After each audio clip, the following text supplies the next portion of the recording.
رب اشرح لي صدري ويسر لي امري واحلل عقدة من لساني يفقهوا قولي. اللهم ربنا الهمنا رشدنا واعذنا من شرور انفسنا. اللهم ارحمنا بالقرآن العظيم. اللهم اجعله لنا اماما ونورا وهدى ورحمة. اللهم ذكرنا منه ما نسينا وعلمنا منه ما جهلنا وارزقنا تلاوته آناء الليل وآناء النهار واجعله لنا حجة يا رب العالمين آمین۔ سورۃ الکہف، بسم اللہ الرحمن الرحیم۔ الحمد للہ الذی انزل علی عبدہ الکتاب ولم یجعل لہ عوجا۔ یہ پوائنٹ میں نوٹ کرا چکا ہوں کہ آخری آیت کیا تھی؟ قل الحمد للہ، کرو قل حمد اللہ کے لیے۔ یہ آخری آیت تھی سورہ بنی اسرائیل کی، اور سورہ کہف کی آیت شروع ہو رہی ہے الحمد للہ الذی، گویا کہ اس حکم کی تعمیل جو ہے اس سے آغاز ہو رہا ہے اس سورہ مبارکہ کا۔ اس کو میں نے کہا تھا یہ انٹر لاکڈ ہیں دونوں صورتیں جو ہیں، جیسے آتا ہے تورات میں کہ حضرت یعقوب اپنے بھائی عیسو کی ایڑیاں پکڑے ہوئے تولد ہوئے، جڑواں پیدا ہوئے تو دو بھائی عیسو اور یعقوب۔ عیسو بڑے تھے، یعنی بڑے اس معنی میں جو بھی ہوتے ہیں جڑواں میں جو پہلے جس کی ولادت ہو جائے وہ بڑا ہوتا ہے، چاہے 2 منٹ کا فرق ہو 5 منٹ کا فرق ہو۔ تو اس کی ولادت کے بعد پھر حضرت یعقوب پر عقب کہتے پیچھے کو، پیچھے آنے والا یعقوب اس لیے ان کا نام پڑ گیا ہے کہ یہ پچھلا ہے۔ جو پہلا تھا وہ عیسو تھا، عیسو کے بارے میں کچھ معلوم نہیں ان کی اولاد وغیرہ کدھر گئی، بہرحال وہ ایک علیحدہ بحث ہے۔ تو اسی طریقے سے یہ سورہ کہف جو ہے گویا کہ سورہ بنی اسرائیل کی ایڑیاں پکڑے ہوئے قرآن مجید میں وارد ہو رہی ہے۔ اس میں آپ دیکھیے الحمدللہ الذی انزل علی عبدہ، وہی اللہ تعالیٰ نے اللہ کے اپنے رسول کی جو نسبت ہے اس کو عبد کے نمایاں کیا ہے۔ کتاب نازل کی ولم یجعل لہ عوجا، اور اس میں کوئی کجی نہیں رکھی، قیما سیدھی ٹھیک ٹھیک روشن مبین، لینذر بأسا شدیدا۔ اب یہ ہے لفظ جو بہت زیادہ غور کرنے کے قابل ہے۔ اس کتاب کے حضور پر نزول کے مقاصد میں سے ایک یہ بھی ہے خبردار کر دیں ایک بہت بڑی آفت سے۔ ویسے باسن جب واحد آتا ہے تو عام طور پر اس کے معنی جنگ ہوتے ہیں، جب جمع میں آتا ہے تو سختی، مصیبت، بھوک، فاقہ، یہ سارے بأسا۔ آیت البر میں بھی ہم نے پڑھا والصابرین فی البأساء والضراء وحین البأس۔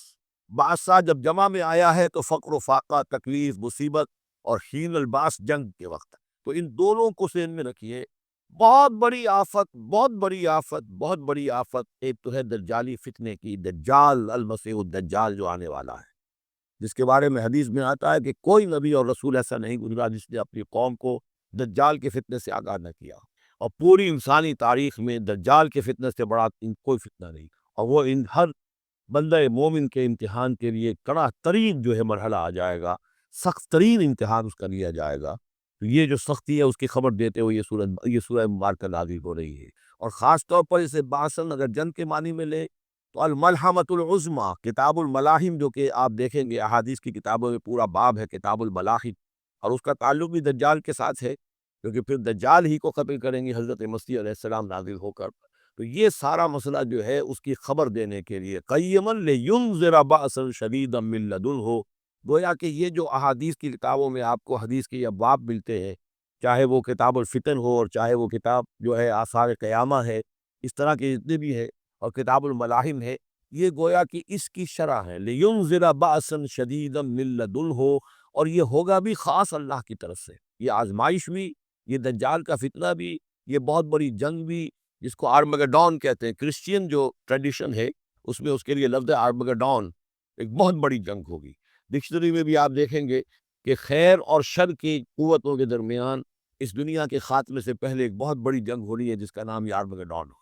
لینذر بأسا شدیدا من لدنہ ویبشر المؤمنین الذین یعملون الصالحات، اور تاکہ بشارت دے وہ ان اہل ایمان کو جو نیک عمل کرتے ہو، ان لہم اجرا حسنا، کہ ان کے لیے ہوگا بہت اچھا بدلہ، ماکثین فیہ ابدا، اور وہ اس میں رہیں گے ہمیشہ ہمیشہ۔ یہ جو دجالی فتنہ ہے اس کے ساتھ ایک خاص مناسبت ہے سورہ مبارکہ کی۔ احادیث میں آتا ہے کہ دجالی فتنے کے اثرات سے بچنے کے لیے اس سورہ مبارکہ سے ذہنی اور قلبی رشتہ مفید ہے، اس کی تلاوت کرتے رہنا، خاص طور پر جمعے کے روز۔ پوری سورہ کہف ورنہ یہ کہ کم سے کم اس کی ابتدائی اور آخری آیات ان کی بڑی اہمیت ہے۔ دجالی فتنہ اصل میں کیا ہے سمجھ لیجئے کہ ایک تو ہے دجالی فتنہ بالعموم، دجل کہتے ہیں فریب کو، جیسے کہ کوئی نبی نہیں ہے، وہ اس نے فریبی لبادہ اوڑھ لیا، نبوت کا دعویٰ کر رہا ہے، وہ دجال ہے۔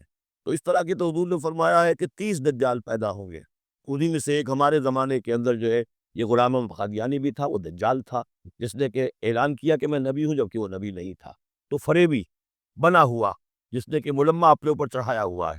اسی طریقے سے دجالی فتنہ یہ جو ہے اس پوری دنیا میں اس وقت جو فتنہ ہے وہ یہ ہے کہ مادہ پرستی کا اتنا غلبہ ہو چکا ہے ذہنوں کے اوپر، افکار کے اوپر، لوگوں کی نظریات کے اوپر، لوگوں کی اخلاق کے اوپر، لوگوں کے اقدار جو ہیں، ویلیوز جو ہے اس کے اوپر، کہ وہ آخرت کو بالکل بھول گئے، اللہ کو بھول گئے، اسباب کے اندر گم ہے، مسبب الاسباب سے ذہول ہو گیا، دنیا ہی دنیا ہے، آخرت کو بھولے ہوئے ہیں، مادہ ہی مادہ ہے، روح سے کوئی سروکار ہی نہیں۔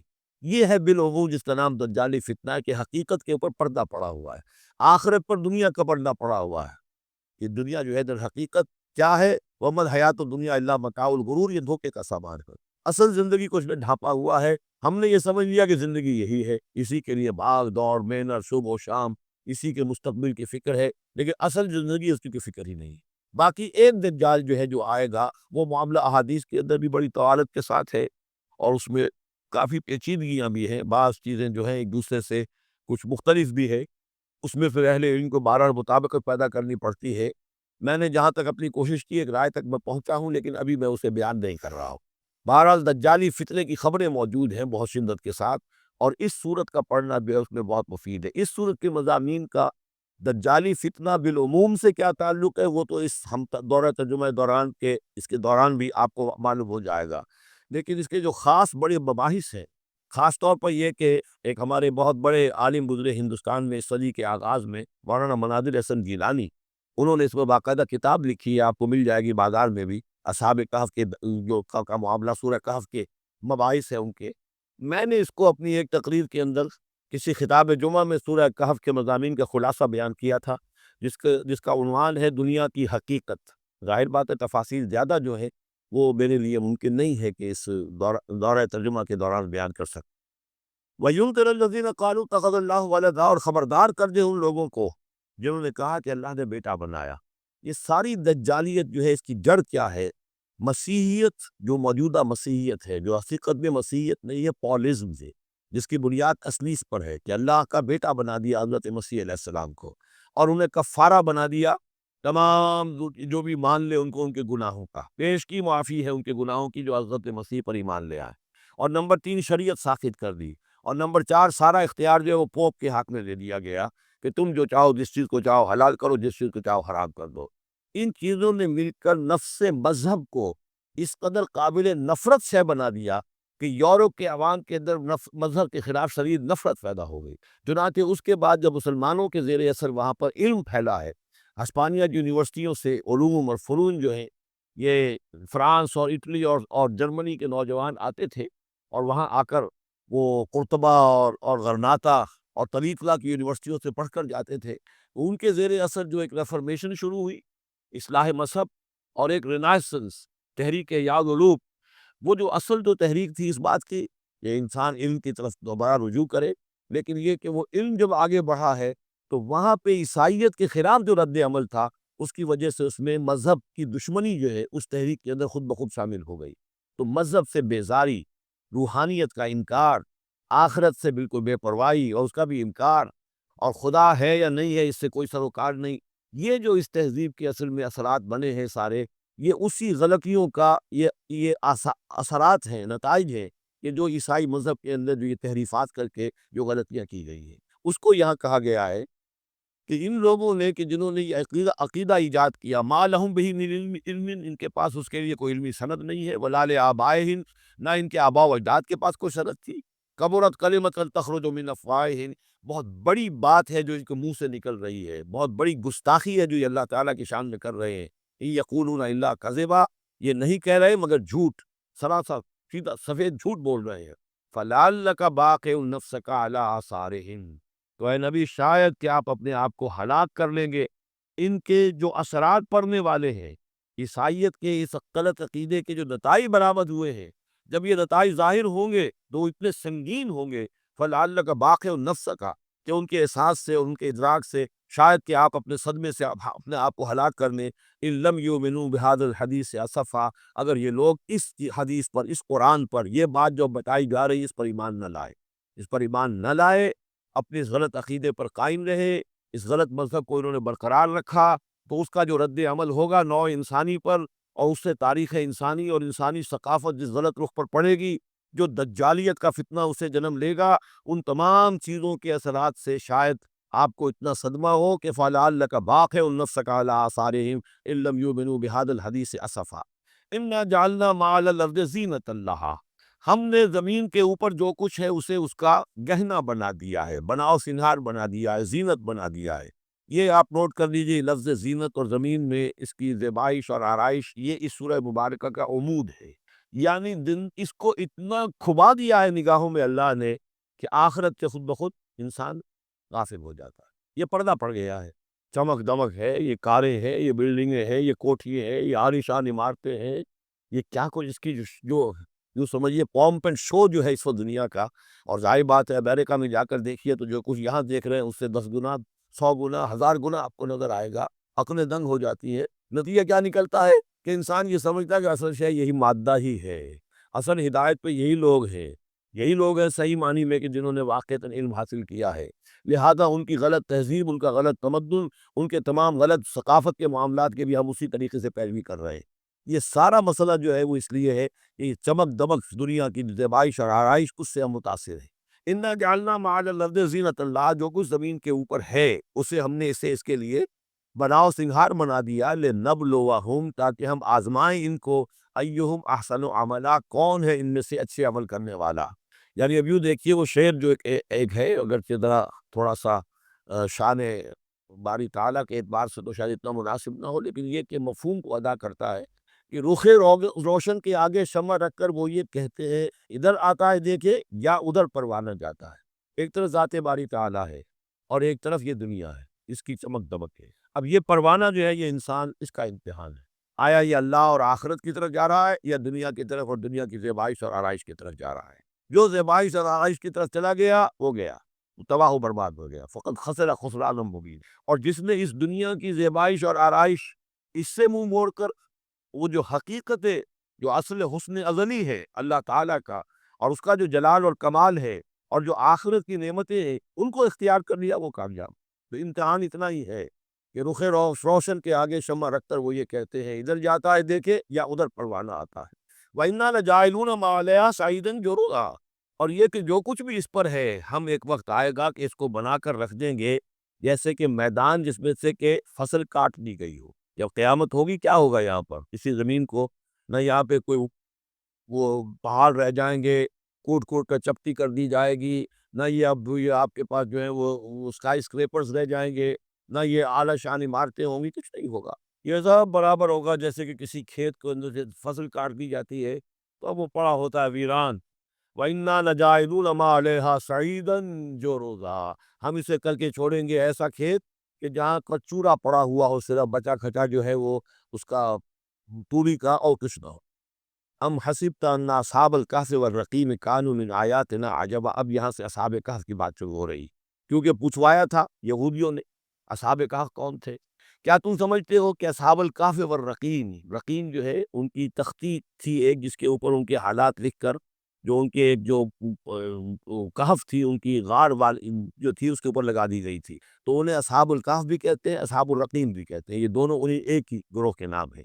کیا وہ تمہارے خیال میں ہماری بڑی عجیب آیات میں سے تھا؟ یا واقعتاً بات تو غیر معمولی تھی، لیکن حقیقت میں ہمارے ہاں تو ہماری تخلیق میں، ہماری صنائی میں اس سے ہزاروں گنا زیادہ عجیب باتیں ہوتی ہیں، ہمارے لیے تو کچھ ہے ہی نہیں کسی بھی درجے میں، تم سمجھتے ہو شاید وہ بہت بڑی بات ہے۔ یہ سابق کہف کا جو قصہ ہے، اب میں سمجھتا ہوں کہ پورے وثوق کے ساتھ ہم کہہ سکتے ہیں کہ یہ قصہ کیا تھا۔ دیکھیے جب حضرت مسیح علیہ السلام آئے ہیں تو یہ پورا علاقہ جو ہے فلسطین کا، اور یہاں پہ جو آپ نے تبلیغ کی ہے تو یہ اس وقت رومن امپائر کا ایک حصہ تھا، اگرچہ مقامی طور پر ایک لوکل بادشاہ جو تھا یہودی وہاں پر حکومت کر رہا تھا، لیکن وہ پپٹ تھا، اصل میں تو حکومت جو تھی رومیوں کی، جو رومی تھے بت پرست، اور اس کے بعد چونکہ انہوں نے بغاوت کی، حضرت مسیح تو اٹھا لیے گئے، سن 30 عیسوی کے آس پاس یا 33 عیسوی کے آس پاس۔ لیکن اس کے بعد جو ہے ان یہودیوں نے بغاوت کی رومیوں کے خلاف، جس کے نتیجے میں سن 70 عیسوی میں ٹائٹس رومی نے تو ان کی حکومت بھی ختم کی، اور بیت المقدس کو برباد کیا، یروشلم کو تباہ کیا، 1,33,000 یہودیوں کو قتل کیا اور ان کو بھیج دیا، نکال دیا وہاں سے باہر۔ اس وقت کا معاملہ یہ ہے کہ اب کوئی اکے دکے جو بھی رہ جاتے تھے یہاں پر، کوئی یہودی یا عیسائی، یہودیوں کو تو نکال دیا، عیسائی رہ گئے، لیکن عیسائیوں پر بھی بہت ظلم ہوتا تھا۔ یہ موحد تھے، حضرت عیسیٰ کے ماننے والے، وہ بت پرست تھے۔ تو اس زمانے میں کہیں بادشاہ کوئی تھا ڈیسیس یا دقیانوس جس کو کہتے ہیں، اس کے زمانے میں کچھ جو عیسائی تھے حضرت عیسیٰ پر ایمان رکھنے، آج کے عیسائیوں پر قیاس نہ کیجیے، جو نصارہ تھے حضرت عیسیٰ کو ماننے والے جو موحدین تھے، ان میں سے کچھ نوجوانوں کی پیشی ہوئی بادشاہ کے دربار میں۔ انہوں نے کہا کہ تم اپنے نئے دین سے اگر باز نہیں آؤ گے، اتنے دن کی مہلت تمہیں دی جا رہی ہے تو تمہیں سوری چڑھا دیا جائے گا، بس مہلت دی جا رہی ہے، جاؤ اور کر لو، سوچ لو۔ ان لوگوں نے آ کر سوچا کہ اب نہ تو ہمارے لیے یہ ممکن ہے کہ ہم مقابلہ کر سکیں، چلو کسی غار میں چھپ جاتے ہیں، دیکھیں اللہ تعالیٰ کیا کرتا ہے ہمارے لیے۔ وہ ایک غار میں جا کر چھپتے ہیں، اور غار میں جا کر چھپے ہیں تو اللہ نے انہیں وہاں پر سلا دیا، موت تاری نہیں کہ سلا دیا۔ اللہ کروٹ بھی بدلواتا رہا، ان کے لیے سارا کچھ بندوبست کیا، اللہ کی قدرت میں تھا۔ حضرت عزیر کو 100 برس کے لیے مار دیا تھا، موت کے بعد ان کو دوبارہ زندہ کر دیا۔ لیکن یہ کہ ان کا معاملہ یہ ہے کہ ان کو وہاں پر جو ہے تقریباً 300 برس یہ وہاں پر پڑے رہے اس غار کے اندر۔ غار کی شکل کچھ خاص ایسی تھی کہ ادھر آنا جانا لوگوں کا تھا ہی نہیں، اور یہ ہے جو موجودہ ترکی کے علاقے میں شہر ایفسس ہے، اس کے آس پاس ہیں اس طرح کے غار، جیسے ایجنٹا کے غار ہندوستان کے مشہور ہیں، ایسے ہی وہاں بھی غاروں کا سلسلہ ہے، اور ہیں بھی وہ ایسے کہ ان کے دہانے جو ہے وہ ہے شمال کی جانب، تو دھوپ ان میں براہ راست نہیں جاتی، صرف یہ کہ ریفلیکٹڈ لائٹ تو آتی ہے، لیکن یہ کہ براہ راست دھوپ نہیں جاتی، تو ایک طرح کا اندھیرا سا اس کے اندر، ٹوائی لائٹ جسے آپ کہہ لیں، وہ رہتا ہے سارا دن۔ وہاں پر یہ 300 برس تک سوتے رہے۔ اس 300 برس کے عرصے میں یہ ہوا کہ رومن امپائر جو ہے اس نے خود عیسائیت اختیار کر لی۔ 300 عیسوی کے اندر کانسٹنٹائن جو تھا ایمپرر، وہ عیسائی ہو گیا، اب پوری امپائر جو عیسائی ہو گئی۔ اب اس کے زمانے میں اس کے بعد تھیوڈوسیس ہے، 446 عیسوی میں یہ تھا، اس کے زمانے میں اللہ تعالیٰ نے ان لوگوں کو جگایا 300 برس کے بعد۔ اب یہ سمجھ رہے ہیں کہ وہی زمانہ ہے، وہی کفار کی حکومت ہے، وہی مشرکین ہے۔ اب انہوں نے ڈرتے ڈرتے اپنے کسی ایک آدمی سے کہا بھائی جاؤ، یہ لے کے سکہ لے کر جاؤ چاندی کا، اور کچھ نہ کچھ کھانے پینے کے لیے لے کر آؤ، دیکھنا لیکن اس طرح ہو کہ ہمارا پتہ نہ چل جائے کہ ہم یہاں چھپے ہوئے ہیں۔ وہاں جو گئے انہوں نے وہ سکہ جو پیش کیا، اور کہا یہ سکہ تو واپس کہاں سے آیا، یہ تو بہت پرانا سکہ ہے، تو 400 سال پرانا، 300 سال پرانا سکہ کہاں سے لے آئے تمہیں کوئی خزانہ ملا؟ بہرحال اس حوالے سے اب وہ جو ہے وہ پکڑے گئے، ان کی حالت جو ہے وہ جو بات سامنے آ گئی۔ لیکن جب بات سامنے آ گئی تو اب ان کا بہت وہ عزت سے گئی، اس لیے کہ اب تو جو ان کا مذہب تھا در حقیقت پوری مملکت کا مذہب وہی ہو چکا تھا، تو صورتحال تو تبدیل ہو چکی ہے۔ پھر یہ کہ اس کے بعد تفصیل معلوم نہیں ہے کہ غالباً وہ جا کر اپنی اسی غار میں وہ سو گئے ہیں، یا دوبارہ اللہ نے ان پر وہیں پر موت طاری کر دی ہے، اس کا دروازہ بند کر کے، اور اس پر ایک تختی لگا دی گئی ہے۔ یہ اصحاب کہف ہے۔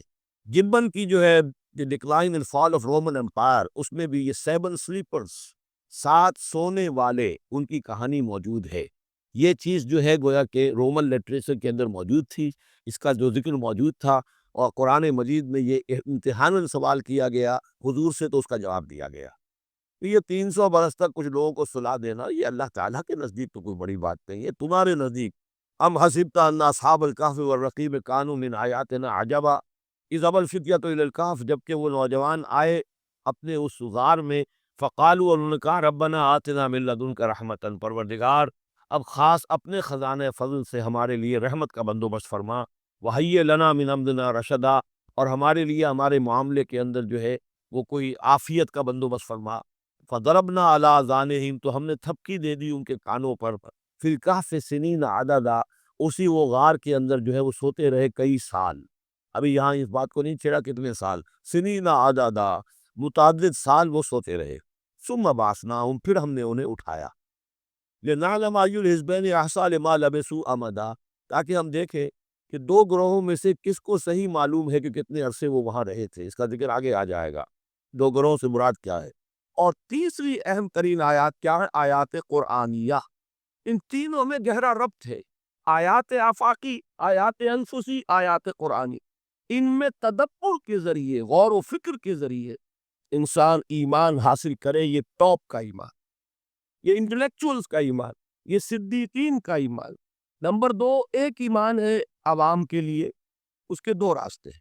نمبر ایک، صاحب یقین کی صحبت، جس کے اندر یہ ایمان پیدا ہو چکا ہو، آپ اس کے قریب رہیے۔ اگر بٹی کے سامنے بیٹھیں گے حرارت پہنچے گی، اگر آپ برف کسی کے قریب ہوں گے ٹھنڈ پہنچے گی۔ صاحب ایمان کی صحبت اختیار کریں گے، ایمان سرار کرے گا۔ یہ ہے عوام کے لیے صحبت، کونوا مع الصادقین، ان کی صحبت اختیار کریں۔ تیسرا ذریعہ ہے جو ہمارے لیے خاص طور پر جو مسلمان پیدا ہوئے، اب ایک بچہ ہے 7 سال کا، آپ نے نماز پڑھنے کی عادت ڈال دی، پڑھ رہا، اگرچہ غیر شعوری عمر سے شروع کر دیا، اس روزہ رکھتا ہے، 9 برس کا ہو گیا، روزہ رکھنا شروع کیا۔ یہ اعمال جو ہیں ان سے بھی ایک یقین پیدا ہوتا ہے، جیسے یقین سے عمل پیدا ہوتا ہے ایسے ہی عمل سے بھی یقین پیدا ہو۔ جب مداومت کرتے رہیں گے اس پر تو اس سے بھی ایک یقین کی کیفیت انسان میں پیدا ہو جائے۔ سورہ حجرات میں جو بحث آئی ہے اس کے آخر میں یہی ہے کہ اے نبی، یہ بدو جو دعوے دار ہیں ایمان کے، یہ آپ پر احسان در رہے ہیں، یمنون علیک ان اسلموا قل لا تمنوا علی اسلامکم بل اللہ یمن علیکم ان ہداکم للایمان ان کنتم صادقین۔ یہ آپ پر احسان در رہے ہیں کہ ایمان لے آئے، نبی ان سے کہیے مجھ پر اپنے ایمان کا کوئی احسان نہ دھرو، اپنے اسلام کا، بلکہ اللہ تم پر احسان دھرتا ہے کہ اس نے تمہیں ایمان کے راستے پر ڈال دیا ہے۔ جب اسلام پر آ گئے ہو تو عمل کرتے رہو گے، ان تطیعوا اللہ ورسولہ، اگر عمل کرتے رہو گے تو اس عمل کے ذریعے سے بھی تمہارے اندر ایمان پیدا ہو جائے۔ تو یہ 3 راستے ذہن میں رکھیے۔ جو عوام ہے، غور و فکر، سوچ بچار، اس کی صلاحیت نہیں یا مواقع نہیں، ان کے لیے یہ 2 راستے ہیں، یقین بذریعہ عمل اور یقین بذریعہ صحبت۔ یہاں سے اٹھا رہے ہیں لوگوں کو، بار بار یہیں آ جاتے ہیں، اور یہ تو یہاں پر دیکھیے نا ان کو دقت ہوتی ہے، یہاں پہ کوئی صاحب پہلے سے روک دیا کرے نا جو بات میں گڑبڑ ہوتی ہے۔ صحیح بات ہے۔ تو ایک ایمان ہے انٹلیکچوئلز کا، صدیقین کا، جن کو قرآن کہتا ہے اولو الالباب الذین یعقلون ان فی خلق السماوات والارض واختلاف اللیل والنہار لآیات لأولی الالباب، ہوش مندوں کے لیے، عقل مندوں کے لیے، غور و فکر کرنے والوں کے لیے، اصحاب دانش و بینش کے لیے ہماری کائنات میں ہماری نشانیاں ہیں، غور کرو اور ہمیں پہچانو، خود اپنے اندر جھانکو اور ہمیں پہچانو، اور ہماری آیات جو ہے ہمارے کلام کی، اس کی آیات جو ہیں ان میں وہ ایمان رچا بسا ہوا ہے، ان پر غور کرو، غوطہ زنی کرو، قرآن میں ہو غوطہ زن ہے برد مسلمان۔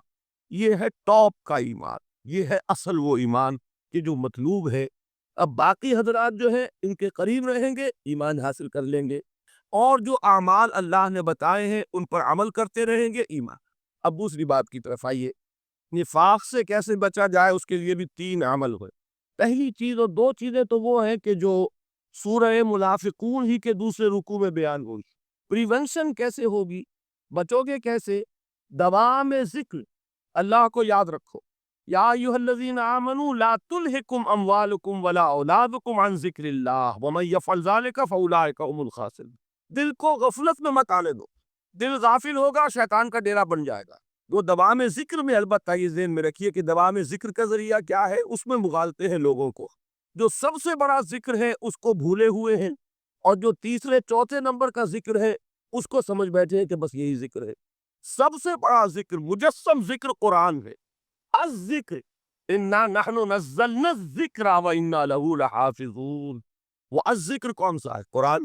اسی کو فرمایا، میں نے وہ آیت سنائی تھی کہ لوگ تنزیہ کہتے تھے، یا ایھا الذی نزل علیہ الذکر انک لمجنون، حضور سے مخاطب ہوا کہتے ہیں فلاں جس کے اوپر کے اس کے خیال کے مطابق ذکر نازل ہوا ہے، ہم تو تمہیں پاگل سمجھتے۔ وہاں بھی لفظ کیا ہے؟ الذکر۔ تو معلوم کیا ہوا؟ انا انزلنا الیک الذکر لتبین للناس ما نزل الیہم، یہ الذکر ہے۔ تو اس سے بڑا ذکر کوئی نہیں۔ تلاوت قرآن، تدبر قرآن، غور و فکر قرآن کا، قرآن کو یاد کرنا۔ اس پر میرا کتاب چاہے مسلمانوں پر قرآن مجید کے حقوق، اب تو یہاں شاید کوئی کتاب موجود نہیں رہی ہے، اور اگر آپ کو ضرورت ہوتی ہے پاکستان سے منگا لیتے، ہر شے پڑھی، انشاءاللہ آ جائے گی چیز۔ نمبر 2 ذکر کیا ہے؟ اقیم الصلاۃ لذکری، نماز کو قائم کرو میری یاد کی۔ یہ ذریعہ ذکر میں وہ تو ہے ہی مجسم ذکر، اور یہ ذریعہ ذکر میں سب سے اہم ہے۔ یہ عملی ذکر بھی ہو رہا ہے اور قولی بھی ہو رہا ہے۔ سورہ فاتحہ پڑھی آپ نے، قرآن شریف کچھ آیات پڑھی، پھر رکوع کیا، یہ رکوع جو ہے یہ آپ کا عملی ذکر ہے کہ آپ نے اپنے وجود سے اللہ کی عظمت کو تسلیم کیا، پھر آپ سجدے میں گرے، یہ آپ کا عملی ذکر ہے کہ اپنے وجود سے آپ نے اللہ کی عظمت کو اور تسلیم۔ تیسری چیز ہے مسنون دعائیں اور مسنون اذکار جو حضور سے ثابت۔ ہمارے ہاں کیا ہو گیا، مجھے فلاں بزرگ نے یہ چیز بتائی ہے، وہ تو پڑھتے چلے جا رہے ہیں، نہ قرآن سے دلچسپ نہ اذکار مسنونہ سے دلچسپ، ادویہ معصورہ۔ آپ غور کریں گے کہ زندگی کے ہر عمل کے لیے حضور کی دعا موجود ہے۔ صبح اٹھے دعا ہے، آنکھ کھلتے بیت الخلاء میں داخل ہونے لگے دعا ہے، نکلے دعا ہے، وضو کرنے بیٹھے دعا ہے، فارغ ہوئے دعا ہے، مسجد کے لیے گھر سے نکلے دعا ہے، مسجد میں داخل ہوئے دعا ہے، مسجد میں تو ہے ہی ذکر، نماز ہے، تلاوت ہے، باہر نکلے دعا ہے، گھر میں داخل ہونے لگے پھر دعا ہے، سواری پر سوار ہو رہے ہیں دعا ہے، اتر رہے ہیں دعا ہے، شیشہ دیکھ رہے ہیں دعا ہے، کپڑے پہن رہے ہیں دعا۔ زندگی کا کوئی عمل نہیں یہاں تک کہ جو تعلق زن و شو ہے، جس کو کہ خالص حیوانی بات سمجھا جائے گا، اس کے لیے بھی دعا ہے۔ غفلت میں وہ کام بھی نہیں کرتا، سمجھ رہے ہیں آپ؟ اب آپ غور کیجئے، اس میں کوئی اضافی وقت نہیں لگا، کوئی اضافی پوسچر اختیار نہیں کیا، آپ نے یوں بیٹھو، اس طرح بیٹھو، یوں کرو، کوئی آپ کا وقت اضافی نہیں لگا، جو کام کر رہے ہیں اور آپ اللہ کو یاد کر رہے ہیں، اور وہ اللہ کی یاد اس کام کی مناسبت سے۔ ان ادعیہ معصورہ سے دو تعلق جڑ گئے انسان کے۔ دعا کس سے کر رہے؟ اللہ سے، جڑا کہ نہیں؟ اور یہ الفاظ کس کے ہیں؟ محمد رسول اللہ کے۔ تو آپ کے دو تعلق جڑ گئے۔ آپ اپنی جی سے گھڑ کر دعا مانگیں گے تو پہلا تعلق ہو جائے گا، دوسرا نہیں ہوگا۔ بہتر سے بہتر دعا مانگ لیں آپ، لیکن حضور سے جو معصور اور مسنون الفاظ جب آپ زبان سے نکالتے ہیں تو آپ کا تعلق اللہ سے بھی ہوا بذریعہ دعا، اور وہ الفاظ چونکہ حضور کے ہیں صلی اللہ علیہ وسلم تو حضور کے ساتھ۔ یہ تیسرا طریقہ۔ چوتھے درجے میں مانتا ہوں کہ ایک ہوتی ہے خاص کسی شخص کے امراض کی تشخیص کرنے کے بعد تجویز۔ کوئی اگر طبیب ہے، ماہر طبیب روحانی، وہ آپ کو دیکھے گا تو اندازہ لگائے گا کہ آپ میں کیا کمی ہے، اس کے مطابق آپ کو ذکر بتائے گا۔ فلاں آیت کا مراقبہ کیا کرو۔ کسی میں بزدلی ہوتی ہے، کسی میں مال کی محبت زیادہ ہوتی ہے، کسی میں توکل کی کمی ہے، کسی میں شہرت کی خواہش ہے، نمایاں ہونے کا جذبہ ہے، کسی میں تکبر ہے۔ سب کا ایک سا برس تو نہیں ہوتا۔ تو یہ در حقیقت اندھے کی لاٹھی سے نہیں چلنے والی بات، یہ تو ماہر کا کام ہے کہ وہ تجویز کرے کہ تمہارے لیے خاص طور پر ذکر ہے۔ در حقیقت ہمارے جو یہ سلسلے تھے سلوک کے، بڑے ماہر ہوتے تھے یہ لوگ، بڑے ماہر اتمبا تھے۔ یہ جو علم نفسیات ہے اس کے ہمارے صوفیاء سے بڑھ کر کبھی کوئی عالم گزرا ہی نہیں دنیا میں۔ فرائیڈ کیا ہے اور ایڈلر کیا ہے اور یونگ کیا ہے، بچے ہیں ہمارے صوفیاء کرام نے جس طرح انسان کی نفسیات کو سمجھا، اور وہ ان کی مناسبت سے تجویز کرتے تھے۔ لیکن اس کو رکھا جائے گا چوتھے نمبر پر، جیسے مولانا احمد علی صاحب فرمایا کرتے بھائی اس آیت کا مراقبہ کیا کرو۔ مراقبہ کیا مانی؟ ابھی لوگوں کو ان الفاظ کو بھی ہم نے خام خواہ کچھ خاص ایک شکل دے دی۔ مراقبہ کیا؟ توجہ کرنا، دھیان کرنا، خاص اس آیت کے اوپر، اس کے معانی پر اپنے ذہن کو جمانا۔ تو کیوں ہے؟ تاکہ آپ کے اندر جو کمی ہے اس کی تلافی اس سے۔ لیکن یہ کہاں آئے گا؟ چوتھے نمبر، سمجھ گئے؟ تو نفاق سے بچنے کا ذریعہ، پریونشن کیا ہے نفاق سے؟ دوام ذکر۔ نہ تمہیں تمہاری اولاد، نہ تمہارے اموال، نہ تمہاری تجارت، نہ کاروبار اللہ کے ذکر سے غافل نہ کر سکے۔ پنجابی میں کہتے ہیں کہ ہتھ کارول اور دل یار۔ کام کر رہے ہیں آپ، لیکن یہ کہ دل اللہ کے ساتھ لگا ہوا ہے، زبان کر ہے اللہ کی یاد سے۔ جو قرآن یاد ہے، گاڑی میں آپ بیٹھے جا رہے ہیں، 2 گھنٹے آپ کو کار میں لگانے ہیں، قرآن شریف پڑھتے جائیے، اس سے بڑا ذکری کوئی۔ یہ ہے پریونشن۔ اب اگر مرض ہو جائے تو کیا؟ اس کے لیے 2 چیزیں ضروری ہیں۔ ایک دیکھیے عجیب ہے، یہ نفاق کا علاج انفاق سے، صرف ایک الف لگانا۔ انفاق کے معنی اور ہے، یہ بنا ہے کس سے؟ نفقت الدراہم، پیسے ختم ہو گئے، مک گئے، یا نفق الفرس، گھوڑا مر گیا۔ تو مال کو کھپانا، لگانا اللہ کی راہ میں۔ اگر دل میں نفاق کی کوئی آلائش آئی ہے تو اس کا ازالہ ہوگا انفاق فی سبیل اللہ سے۔ مال اللہ کی راہ میں دیجیے، صدقہ کیجیے، خیرات کیجیے، دیجیے، اللہ کے دین میں لگائیے۔ جتنا لگائیں گے نفاق دھل، اس لیے کہ اصل سبب نفاق کا ہے ہی حب دنیا، دنیا کی محبت، لہذا اس کا ازالہ ہوگا جو سب سے محبوب سے ہے مال۔ انہ لحب الخیر لشدید مال محبوب ترین ہے کہ نہیں؟ لہذا اس کو اللہ کی راہ میں لگائیں گے تو وہ نفاق دھل جائے۔ اور ایک اور چیز ہے جو بہت اہم ہے، بہت ہی شعوری طور پر اس کا اہتمام کیجیے۔ جس وقت دین کے کسی فرض کی انسان کو سمجھ آ جائے، اس کا شعور پیدا ہو جائے، پھر ڈیلے نہ ہو۔ ذرا سا ڈیلے جو ہے اس پر عمل کرنے میں، یہ در حقیقت نفاق کو جڑ پکڑنے کا موقع دینا ہے۔ امیڈیٹ ایکشن، ایک بات سمجھ میں آ گئی، فوراً عمل۔ اس میں شیطان کیا کرتا ہے، ذرا ٹھہر جاؤ، ابھی دیکھو یہ فرض ہے، یہ ذمہ داریاں ہیں، یہ کرنا ہے، اور پھر لگا دینا اپنے آپ کو۔ بہت سے لوگ کہتے ہیں بس یہ ریٹائرمنٹ کے بعد تو سارا میں دین کے لیے وقف کر دوں گا۔ اول تو خدا کے بندے تمہارے اندر رہ کیا جائے گا ریٹائرمنٹ کے بعد؟ سارا تو کھپ چکو گے، رہ کیا جائے؟ دوسرے یہ کہ یہ بھی جان لیجئے، یہ کار دنیا کسے تمام نہ کر، ریٹائرمنٹ کے بعد کون فارغ ہو جاتا ہے؟ بیٹوں بیٹیوں سے فارغ ہوئے تو پوتے پوتیاں موجود ہیں، نواسے نواسیاں موجود، کبھی بھی وہ بوجھ ختم نہیں ہوتا زندگی کا۔ وہ تو یہ کہ آج بات سمجھ میں آئی ہے تو آج عمل ہونا چاہیے۔ قرآن مجید میں سورہ انعام میں بڑی شدید وعید آئی ہے، الفاظ ہیں یہ وَنُقَلِّبُ أَفْئِدَتَهُمْ وَأَبْصَارَهُمْ كَمَا لَمْ يُؤْمِنُوا بِهِ أَوَّلَ مَرَّةٍ۔ انسان پر ایک حقیقت کا انکشاف ہوا کہ یہ بات حق ہے، فوراً تسلیم کرے گا۔ کسی مصلحت کی وجہ سے، کسی مزدلی کی وجہ سے، کسی لالچ کی وجہ سے، کسی اپنی سیادت یا قیادت کی وجہ سے کیسے مان لوں؟ لوگ کہیں گے کہ یہ نیچے ہو گیا، وہ اونچا ہو گیا جس کی بات مان، کسی وجہ سے رک گئے تو اللہ تعالیٰ اندر سے وہ جو استعداد ہے حق کو پہچاننے کی وہ سلب کر لیتا۔ وَنُقَلِّبُ أَفْئِدَتَهُمْ وَأَبْصَارَهُمْ، ہم الٹ دیں گے ان کے دلوں کو بھی اور ان کی آنکھوں کو بھی۔ کیوں؟ كَمَا لَمْ يُؤْمِنُوا بِهِ أَوَّلَ مَرَّةٍ، اس لیے کہ وہ پہلی مرتبہ جب انکشاف حق ہوا ہے وہ ایمان دے رہا ہے۔ اس کا میں ایک واقعہ آپ کو سنانا چاہتا ہوں کہ کس طرح صحابہ کرام پر بھی وقتی طور پر یہ واقعہ اگر صحابہ کرام کا نہ ہوتا تو یہ حقائق سمجھ میں نہ آتے۔ غزوہ تبوک کے موقع پر یہ میں جملہ انکمپلیٹ رہ گیا، ضعف ایمان کا حملہ ہو جاتا تھا، نفاق کا نہیں معاذ اللہ، لیکن ضعف ایمانی کی اگلی منزل شروع ہو جاتی ہے نا نفاق۔ جہاں جھوٹ بولنا شروع کیا نفاق، جھوٹی قسمیں کھانی شروع کی سیکنڈ سٹیج، اور جہاں مومنین صادقین سے بغض اور عداوت پیدا ہو گیا تو تھرڈ سٹیج۔ تو وہ ضعف ایمان کا کیسے ہوتا ہے یہ حضرت کعب ابن مالک نے بڑی تفصیل سے بیان کیا ہے۔ غزوہ تبوک کے موقع پر جہاں منافقین نے آ کر جھوٹے بہانے بنائے، جھوٹی قسمیں کھائی اور حضور سے ایگزمپشن لے لی، چھٹی لے لی، رخصت لے لی، وہاں 3 ایسے صحابہ بھی تھے جو مومن صادق تھے، لیکن وقتی طور پر شیطان نے انہیں ورغلایا۔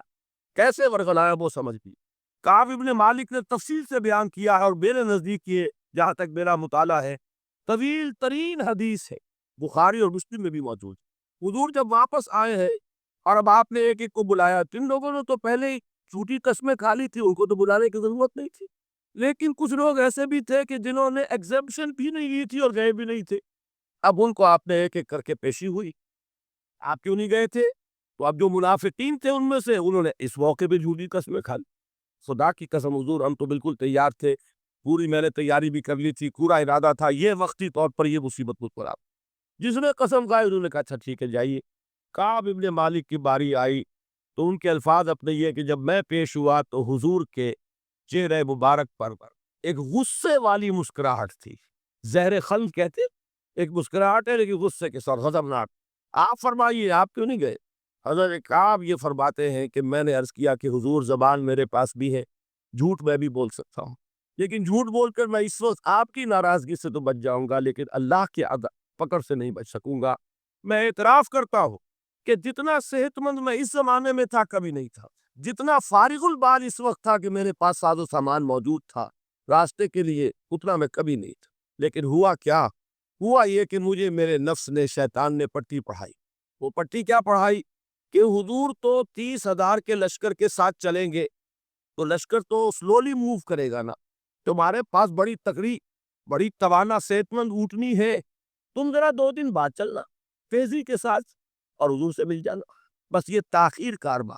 تو انہیں خیال آیا کہ ابھی 2 دن گھر کی ٹھنڈی چھاؤں ہے، میں یہاں پہ جو آرام ہے وہ کر لوں۔ مجھے جگر کا شعر یاد آیا ہے کہ تپتی راہیں مجھ کو پکارے، دامن پکڑے چھاؤں گھنیری۔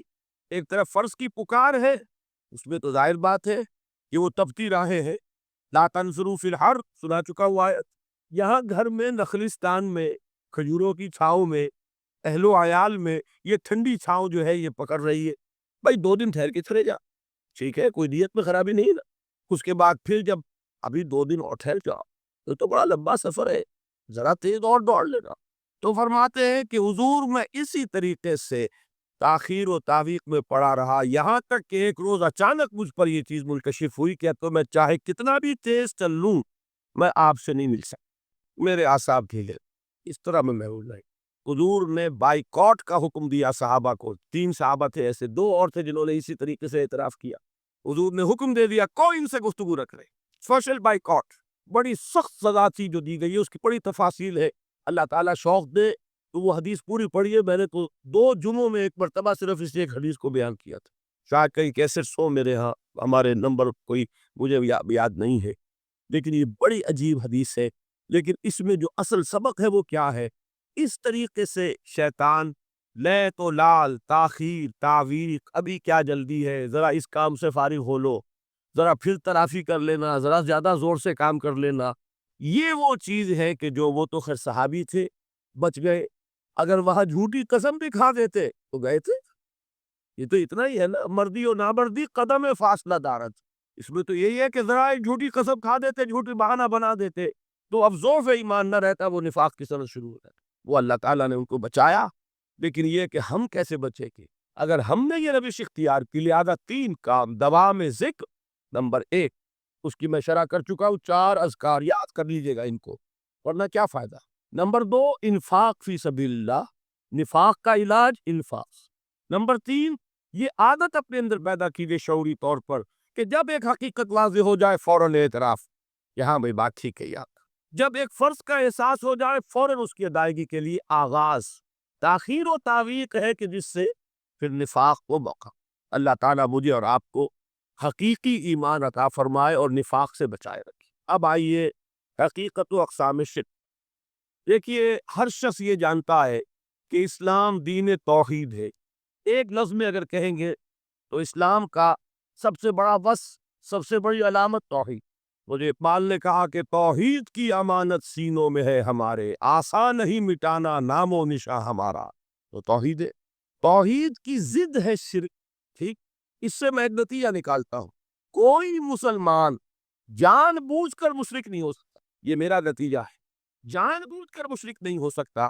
وہ شرک میں مبتلا ہوگا تو ناسمجھی میں ہوگا، نادانی میں ہوگا، اسے شرک نہیں سمجھے گا۔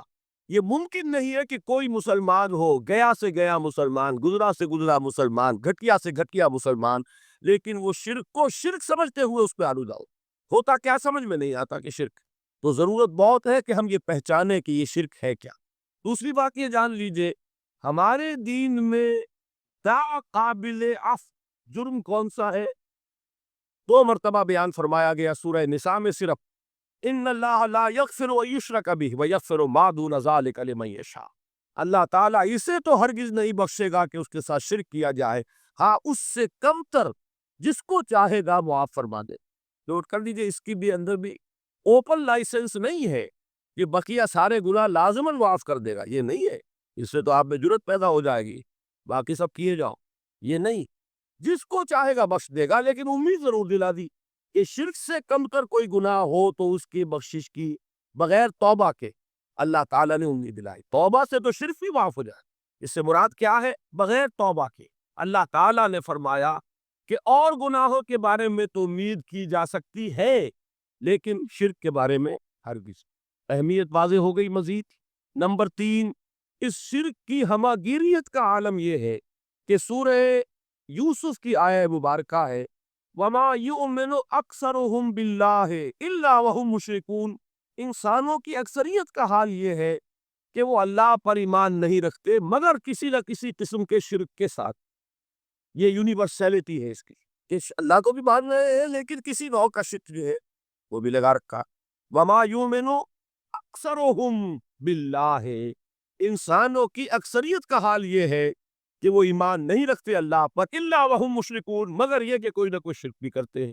چوتھی بات یہ سمجھیے کہ شرک ہر دور میں بھیس بدل کر آتا ہے، یہ ضروری نہیں ہے کہ شرک کی جو قسمیں آج سے 200 برس پہلے تھی صرف کوئی آج بھی رہے۔ ہو سکتا ہے کہ بالکل نئی شکلیں اس شرک نے اختیار کر.